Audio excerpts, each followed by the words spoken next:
अब यहां से कथा प्रारंभ होती है पार्वती मैया की। माता सती ने तो अपना देह त्याग कर दिया। अब माता सती वही सोई शैल गिरजा ग्रह जाई, वही हिमालय राज की पुत्री गिरजा यानी कि माता पार्वती बनकर के प्रकट हुई। नारद समाचार तब पाए और कौत कहीं गिरी गेह सिधाए। जैसे ही नारद जी को समाचार मिला, नारद जी महाराज पहुंचे। हिमालय राज ने महाराज नारद जी का बड़ा स्वागत सत्कार किया। आओ मुनि, आप आए, हमारा बड़ा सौभाग्य। और आप तो ऐसे शुभ समय पर पधारे जब हमारे यहाँ पुत्री का जन्म हुआ है। हमारी पुत्री थोड़ी बड़ी भी हो गई है। हर माँ बाप की इच्छा होती है कि हमारे बच्चे का भविष्य बहुत अच्छा होना चाहिए, और बच्चे के अच्छे भविष्य के लिए माँ बाप करते क्या हैं? या तो पंडित जी के पास जाएंगे, वहां जाकर के हाथ दिखाएंगे, कुंडली लेकर के जाएंगे, भैया कुंडली देख लो, कुंडली में क्या ग्रह हैं, क्या दोष हैं, इसमें क्या शुभ है, क्या अशुभ है, मुझे क्या करना चाहिए।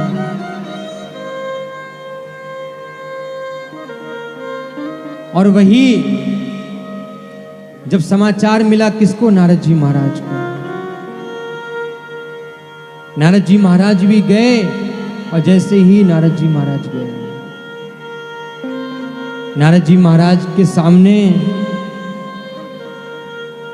गिरिराज हिमालय राज अपनी पुत्री लेकर के आए और आकर के कहते हैं कि हे नारद जी महाराज, एक बार मेरे पुत्री की हस्तरेखाएं देख के बता दो कि मेरी पुत्री कैसी है।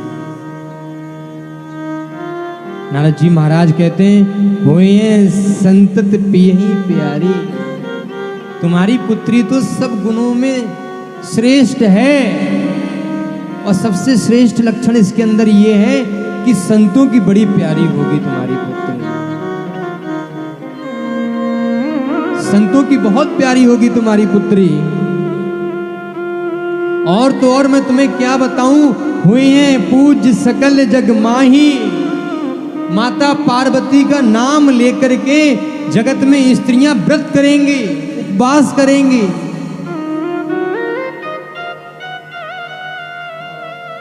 ये इतनी बड़ी नाम वाली बनेंगी आगे जाकर के।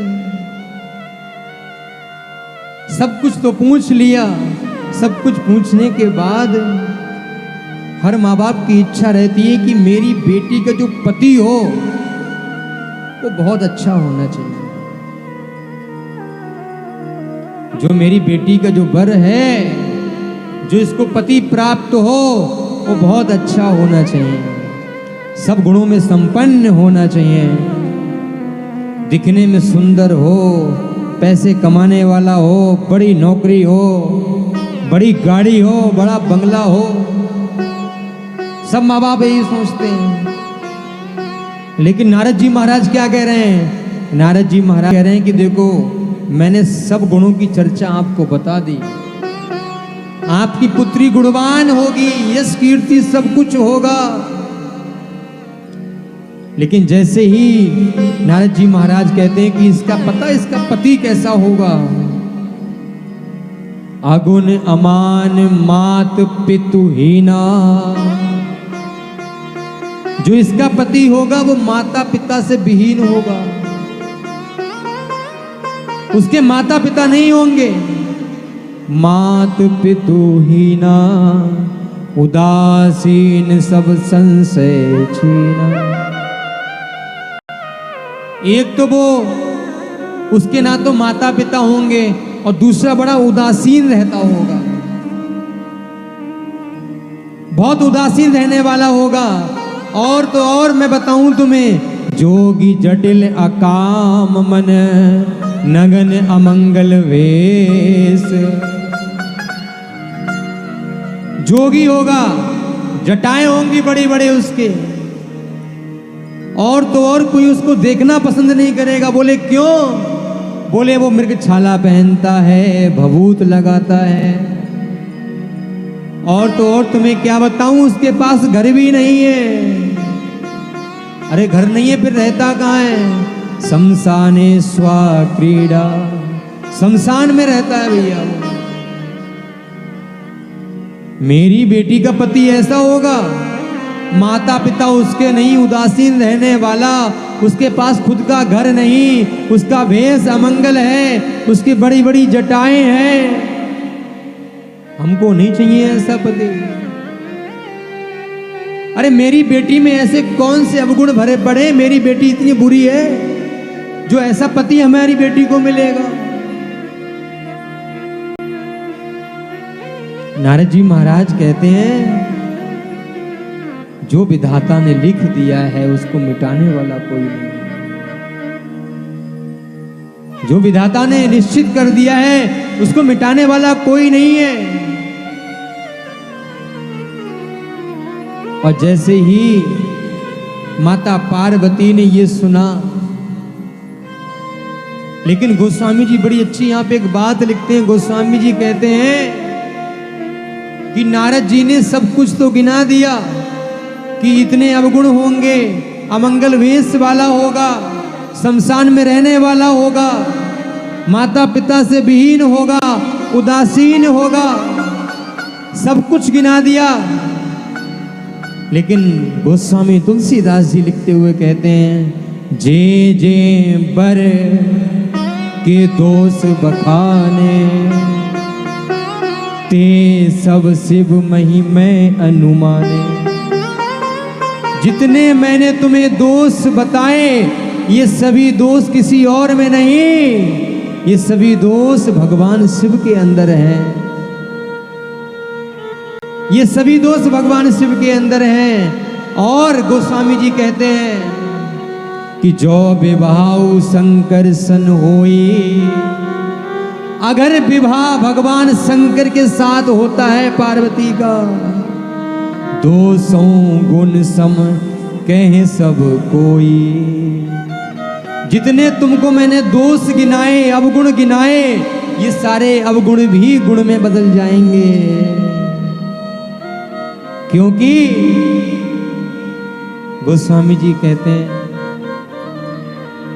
समर्थ को नहीं दोष गुसाई, रवि पावक सुर सरी की नाम। जो सामर्थ्यवान होता है उसको कोई दोष नहीं लगता है। जिसके अंदर सामर्थ्य है उसको कोई दोष नहीं है। और शंभु सहज समर्थ भगवाना, यही विवाह सब विधि कल्याणा। अगर पार्वती का विवाह भगवान शिव के साथ होता है तो सब प्रकार से कल्याण ही कल्याण है। बिना कुछ सोचे समझे सिर्फ और सिर्फ पार्वती का विवाह भगवान शिव के साथ होगा। और जैसे ये सब बातें सुनी, माता मैना भी बैठ के सुन रही थी। माता मैना पति एकांत पाही कहे मैना, नाथ न मैं समझे मुनि बैना। हे स्वामी, नारद जी महाराज ने जो कुछ कहा मुझे कुछ समझ में नहीं आया। हमारी बेटी में ऐसा क्या है जो हमारी बेटी को ऐसा वर मिलेगा? क्या है हमारी बेटी के अंदर ऐसा? लेकिन माता पार्वती कहती हैं कि जो कुछ भी कहा है वो मेरे गुरुदेव हैं नारद जी महाराज। उन्होंने जैसा कहा, जो कुछ कहा सब सही कहा होगा। नारद जी कहते हैं कि अब जो तुम्हें सुता पर ने हो, अगर तुमको अभी भी अपनी पुत्री पर थोड़ा भी स्नेह है, थोड़ा भी प्रेम है, तो अस जाही सिखावन देहु, तो जाओ जाकर के उसको शिक्षा दो। करई सो तप मिलई महेशु, जाए और जाकर के तप करे और आने उपाय न मिटई कलेश। और कोई उपाय नहीं है ऐसा कलेश मिटाने के लिए। अगर भगवान शिव को प्राप्त करना चाहती है आपकी पुत्री तो जाए और जाकर के तप करे। उमही बिलो की नैने भरे वारी। जैसे ही माता उमा की मैया ने मैना ने सुना, उनकी आंखों में आंसू आ गए। मेरी बेटी ने ऐसा क्या किया। और सहित स्नेह गोद बैठा रही, अपनी पुत्री को अपनी गोद में बिठा लिया माता मैना ने। ये छोटी सी पुत्री मेरी जाकर के तप करेगी, ऐसा क्या किया मेरी पुत्री। और 12 बार लेत उर लाई, बार बार अपने हृदय से लगाती है अपनी पुत्री को। पार्वती, नारद जी जो कुछ कह के गए तुम्हें वो करना है, लेकिन मेरा मन नहीं करता है तुमको भेजने के लिए। जंगल में वहां सिंह होंगे, सियार होंगे, और गद गद कंठ ना कछु कहीं जाए। कंठ अवरुद्ध है, नैनों से अश्रु बह रहे, कुछ कह नहीं सकती। लेकिन सुनई मां तुम्हें दीख अस सपन सुनावो तो ही, और सुंदर गौर सुविप्र बर अस उपदेश दे। माता पार्वती कहती है, मैया मैंने रात में स्वप्न देखा, 2 विप्र गौर ब्राह्मण 2 विप्र मेरे स्वप्न में आए। अगर स्वप्न में गाय दिखे, स्वप्न में ब्राह्मण दिखे, स्वप्न में भगवान का दर्शन हो तो ये स्वप्न शुभ होता है।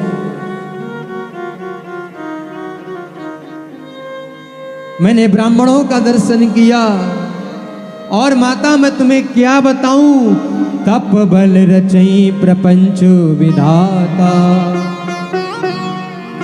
तप बल विष्णु सकल जग त्राता। तप के ही बल से ब्रह्मा इस सृष्टि की रचना करते हैं, और तप के ही बल से भगवान विष्णु इस जगत का पालन करते हैं। और तप बल शंभु करई संघारा, तप बल से सुधरई मही भार। तप के बल से भगवान शिव इस पूरी सृष्टि का संहार करते हैं, और तप के बल से ही शेषावतार भगवान लक्ष्मण अपने फण के ऊपर इस पृथ्वी को निवास देते हैं। तप आधार सब सृष्टि भवानी, पूरी सृष्टि तप के आधार पर टिकी हुई है। पूरी सृष्टि में और कुछ नहीं है, अगर तप है तो सब कुछ है। और माता सती भगवान शिव के नाम को जप करने के लिए एक एक पल, एक एक क्षण